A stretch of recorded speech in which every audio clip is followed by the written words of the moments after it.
Boy, oh boy, is it cold in Florida. Cold. Woo! You may not think it's cold, but these little Floridians here, we think it's cold. I don't think it's cold, really. Well, it's not as cold as it is in Alaska, that's for sure. Especially in Glacier Bay and College Fjord. There you go. Which is where we're going to take you tonight.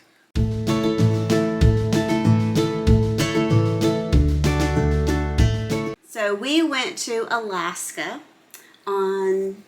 A 7-day cruise with Princess. Which ship? The Golden Princess. The Golden Princess. Oh, I love that ship. She was a gorgeous ship. She's gone now. I know. I miss her already. So we went to Glacier Bay National Park and College Fjord. That was our 2 cruising days. We just had a regular room. We did not have a balcony room, but next time we go, we're getting a balcony. Getting a balcony next time. Mm-hmm. In Alaska, Princess is one of the few cruise lines that can actually go into the Glacier Park, State Park. Not all cruise lines can, so when you book your cruise to Alaska, if you want to see Glacier Bay and the College Fjord, make sure that cruise line that you're booking actually goes to them places.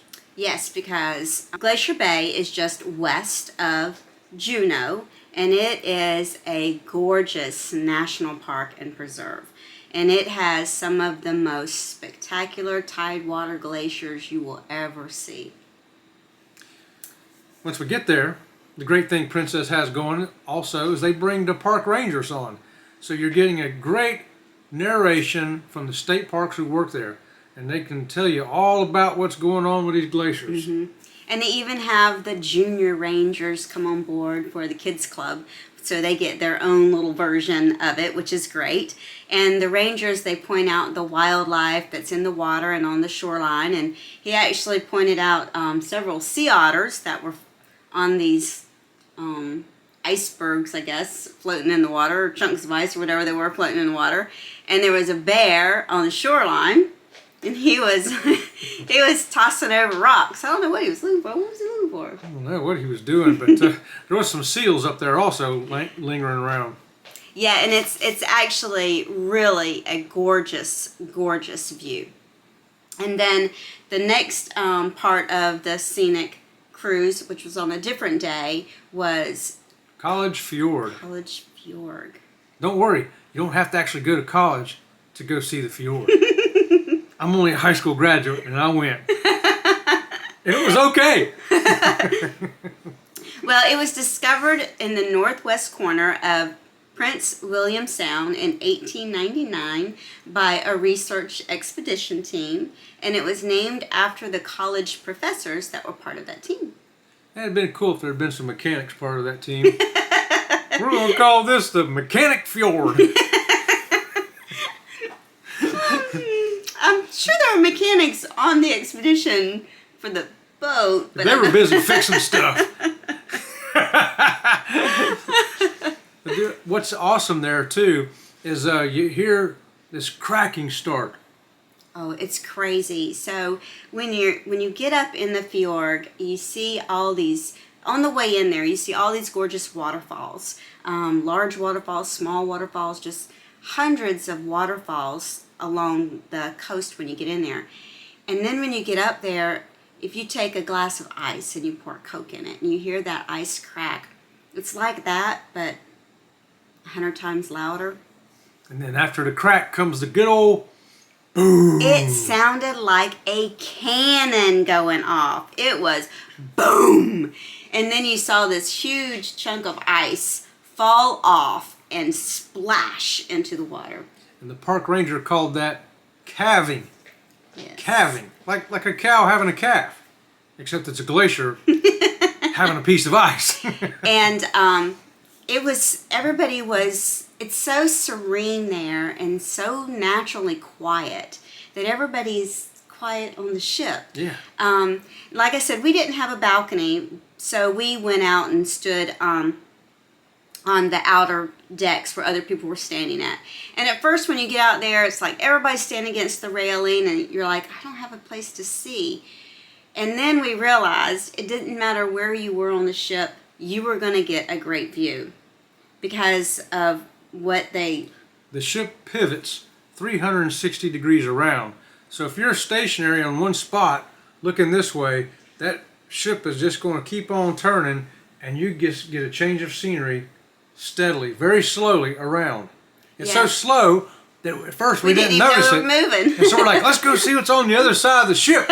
And we go wheeling. I was in a wheelchair. She wheeled me over to the other side. And we got there and went, hey, this ship's moving. So wherever you're at, it's okay to stay there because it'll pivot around. And that's why if you got a balcony, if you don't want to go on the top deck, you don't have to leave your balcony. You can just sit on your balcony and you'll see all of it, because like I said, we didn't even realize the ship was pivoting at first. It was pivoting so slow. But it is a natural park, therefore they can't cause a wake, can't do anything like that that's going to damage the shoreline or the glaciers or anything like that. But let me tell you, you cannot describe the glaciers in Alaska to people. No, you can't. You just can't. Pictures do it no justice. No justice whatsoever. You have to be there. It definitely has to be a bucket list item for everybody. We went there and we had all intentions of going. We wanted to see Alaska. We'd seen pictures, but being there in person was nothing like pictures. We expected it was going to be good. That's why we went. But it exceeded our expectations. Yes. So, we have a plan. We do. We do. In 2023. You know what a girl needs? You know what a girl needs? Girl needs another trip to Alaska. A girl does need another trip to Alaska. Lucky for her, she's got a handicap that wants to go too. So we've got our cabin booked for the Majestic Princess next year, 2023. Yes. So as soon as we get our 150,000 subscribers, we're going to invite them all to come join us on the ship. So we're going to do the 7 days in on the ship, inside passage like we did before, and then we're doing heading north from Vancouver. And then we're getting on the train. 5 days on land on the Princess train. This is a great thing of booking through Princess, by the way. Yes. They got their own train. They got their own buses. They got their own lodges. And we were looking at food prices before we went to decide whether we wanted to do the bare bone 5 days or the connoisseur. Well, the connoisseur, it looks a little more expensive, but when you find out what the food prices there are, it's actually a really good deal. Chet did a lot of research on it, and you're definitely going to be better off with the concierge package. You won't have to worry about nickel and diming your meals. Yeah, you don't want to. I don't want to open up the menu and go, oh, $23 for a bowl of soup. Hey, you want to split a bowl of soup? And that's not an exaggeration. That's actually what some of the cost is. Very expensive to eat. Yes. And it's a great thing. I'm tooting the Princess horn again here, but we even booked our air flight through Princess. Yes. And they booked us a hotel because we're going to fly up the day before the cruise, because you don't want to wait till the day of the cruise, and then miss your Alaska vacation. We're going the day before. Princess has booked everything: the flight, the hotel before, the cruise, the buses, the trains, the lodging, and the food. Everything is covered. So how about that? How about that? Let's talk about the critters we saw though while we was up there. Oh, we saw critters. We did see critters while we were in Alaska. We did. Yep. We did talk about some of them, but I think we missed a few that was in the water. Oh. The whales. Oh, the whales. Yes, You're going to see whales in Alaska. Yes. Humpback whale. Killer whales. Killer whale. Some whale with a fin like this. I don't know what kind of whale that was. Well, we hope you enjoyed our little short tour through the glaciers in Alaska. And we would have put pictures up. We got pictures. There are pictures. There have been pictures going all along. You just haven't been seeing them. Oh my gosh, that's right. I spent too much time outside in the sun today. He went to the puppy park and was at the puppy park a little too long, I think. Well, thanks for joining us. Even the boys are exhausted tonight. We would appreciate you subscribing to our channel. Yeah, be one of those first 150,000 subscribers, will you? Really, we're just looking for the first 150. Good night, y'all.